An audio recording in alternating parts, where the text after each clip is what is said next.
अपस्मार, तुम्हारा दमन करने का समय आ गया है। दमन है? दमन अच्छा है, अच्छा है।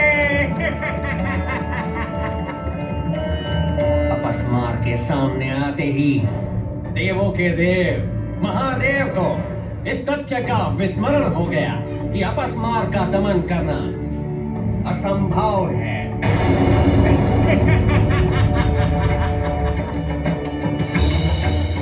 अपस्मार का दमन करना संभव नहीं। महादेव, महादेव, महादेव। आप भूल रहे हैं कि मैं आदि शक्ति की विस्मृति से कितना शक्तिशाली हो गया हूं। शक्तिशाली। और अब मैं अपने लक्ष्य के समीप भी पहुंच चुका हूं। और अब वो समय जल्दी ही आने वाला है महादेव, जब ये संसार देवताओं के नहीं मेरे अधीन होगा। मेरे, क्योंकि आप मुझे मार तो सकते नहीं, नहीं आप मुझे पकड़ सकते हैं। मेरा कोई एक रूप नहीं, मेरी पहचान नहीं। मैं तो एक नट की भांति हूं,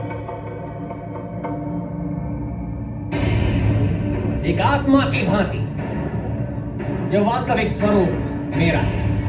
किसी को पता ही नहीं महादेव, किसी को पता ही नहीं।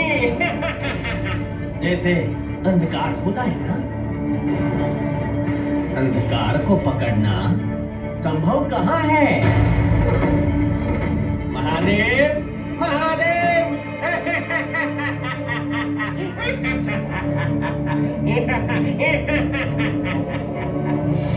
अपनी पत्नी को विस्मृति से मुक्ति दिला दीजिए। अपस्मार,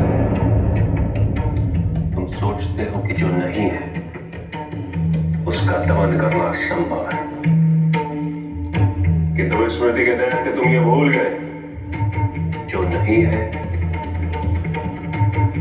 वो भी मुझ में ही विद्यमान है। अपस्मार को पराजित करना संभव नहीं है महादेव। अपस्मार का प्रभाव सदैव ही व्याप्त रहेगा। सत्य कहा तुमने अपस्मार। धर्म की छाया में अधर्म, सत्य की छाया में सत्य, और स्मृति की छाया में विस्मृति का पालन सदैव होता रहेगा। किंतु सच्चे योग द्वारा तुम्हारे दमन करने का विकल्प इस संसार के समक्ष सदैव रहेगा। इस सृष्टि के अस्तित्व मूल में नादुरम है, और ये नादुरम चराचर जगत को संचालित करता है, और ये निरंतर तुम्हारा दमन करता रहेगा। तुम्हें एक सीमा में बांधे रखने हेतु विवश करेगा।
आज हूं।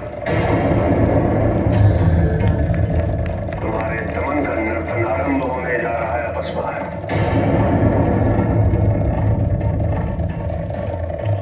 आदि शक्ति की विस्मृति से प्रबल होकर संसार को अपने अंधकाराधीन करने का तुम्हारा स्वप्न नष्ट होने जा रहा है।